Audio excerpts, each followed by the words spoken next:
So for me, being a good project manager means a lot more than being a ninja with projects. It's a lot more about understanding the people you work with and how to use that to your advantage. So in this video, we're going to talk about how you, whatever job you do, can use personality styles to your advantage to help you when you're at work. Hello everyone, my name is James and I have a master's degree in mechanical engineering, and I'm currently working as a project engineer or project manager, whichever one you want to use, in the food and beverage industry. And I've spent overall 2 years, just over 2 years now, working in this industry, learning how to communicate with a lot of different people and learning a lot about myself along the way. Something that I'm really grateful that my company, Protoland, do is they encourage us to invest in and to look into our own personality styles and how that relates to those around us.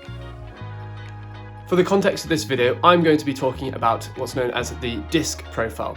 And I'll give you a very quick summary of that now. So the DISC model is broken down into 4 different categories, D, I, S, C. Within this diagram, you can see that there are 2 axes. The first one, which is effectively the Y-axis, is active to reflective. So within the DI category, you generally have people that are quite active. They want to do action. They're less interested in sitting back and reflecting. And in contrast, the CS lot are much more interested in reflecting on how things are going and probably are slower to take action. And on the X-axis, we have skeptical to accepting. So generally people with SI categories are much more quick to trust and believe people what they say. Generally, DC personality styles are more skeptical. They're interested in challenging others. Broadly speaking, Ds are much more results oriented. They are very keen on taking action. They often want to challenge themselves and therefore challenge others too. The I section are quite enthusiastic people who are also keen on taking action, but also really keen on encouraging collaboration. The S style is very much keen on keeping people feeling supported. They want generally stable environments, and they also enjoy collaboration. They enjoy it when people are working in harmony. And finally, the C styles are those people who are really detail oriented. They really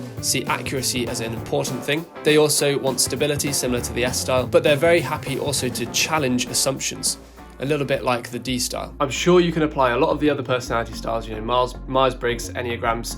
However, I know that the DISC profile has been specifically developed for the workplace, so that's why I think it is quite a good toolkit to use. So for the rest of this video, we're going to talk about 3 things. Number 1, how to use personality styles to understand yourself better and all the benefits that will bring. Number 2 is how to work well in a team by understanding your team's personalities. And number 3, possibly the most important, is how to use DISC profiles or any personality profile to identify who your clients are, what kind of profile they are, and then using that to your advantage to learn how to better communicate with them. So let's get straight into it. So the first point is all about understanding yourself. And this has many different benefits and why it's so helpful. The biggest thing that it highlights to you is it shows you maybe where your weaknesses are. And this is really important because it means it shows you how you can grow and what areas you can develop in. But also it shows you sort of what areas you can communicate to your team that maybe you struggle with a bit more and they can potentially help you out. Let me give you an example from my own self. So on the DISC profile that I talked through earlier, I am as far to the right hand side of the graph as you possibly can get. I am an SI. And to give you the definition, I've got it just here, it's an SI style tends to be agreeable and empathizing, focused on relationships and maintaining harmony. So you heard there that I like to keep harmony, which can have a lot of good benefits, when you're within a team trying to keep harmony. However, if you're on a project, often conflict will arise no matter how sort of hard you try. And often conflict can actually be quite useful to get to a good solution. So there can be certain situations in certain meetings where I struggle because there is conflict going back and forth around what we should do to get the right solution. And the way that I've dealt with this is I suppose spoken to colleagues a little bit around, the fact that I find this element a bit harder. And some of my colleagues are more of the D style, which is much more sort of results driven, and they love a bit of conflict to get to the right solution.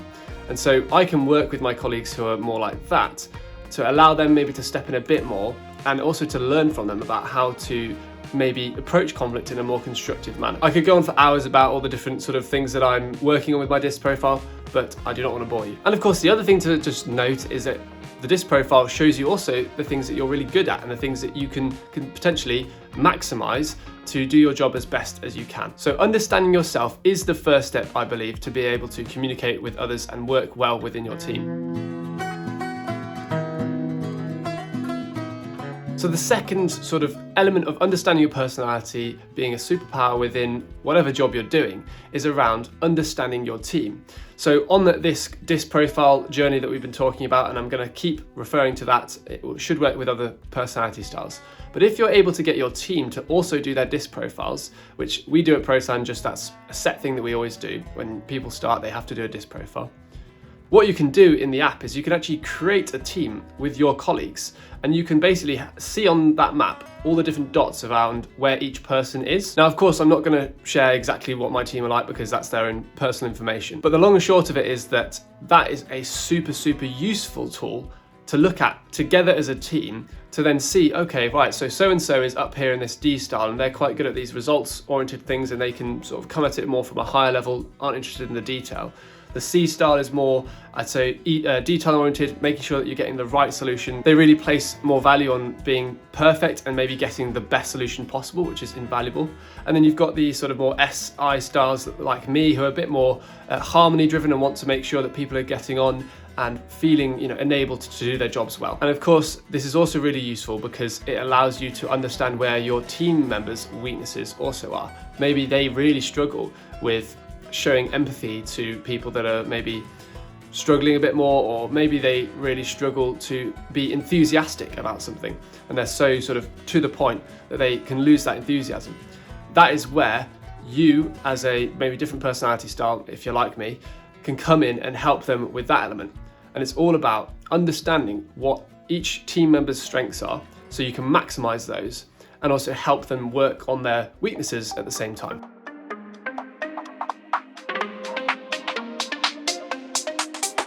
And number 3 is possibly the most important one of them all, which is using personality styles to effectively diagnose what your client's personality styles are. Understanding your client's personality style will save you a lot of stress and pain down the line. If you can understand exactly kind of how they're driven, what they find as valuable, then you can tailor your communication to who that person is. I've been on quite a long journey of understanding a personality style in some of the projects I've been on that are very different to me, particularly these D styles.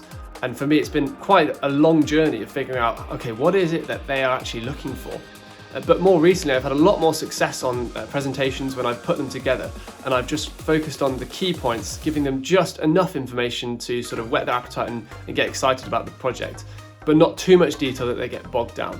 And that has only come through very slowly understanding what type of personality they are. So if you can diagnose what personality they are, you will have a big sort of step up, I suppose, above others around you if they can't figure that out. Now, the way to do this, I believe, is just kind of through a lot of time spent with them. But ultimately, if you're trying to do this more quickly, one of my colleagues has suggested that you've just got to get them talking.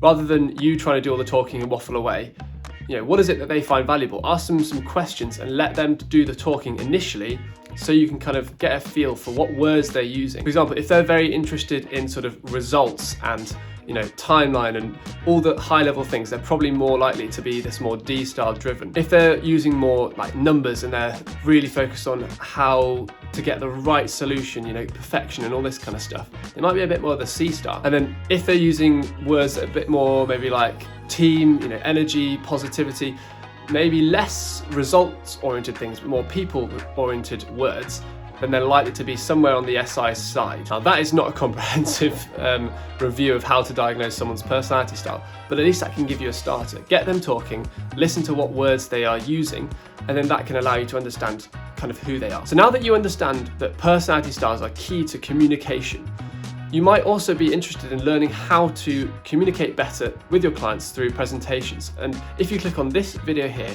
I just talk a bit about how to use PowerPoint presentations, and you can use it for other ones as well, and how to communicate really well with your clients through a PowerPoint presentation, what things to focus on. So you can click on that video if that's interesting at all for you. Anyway, thank you so much for watching, and as always, I'll see you in the next video.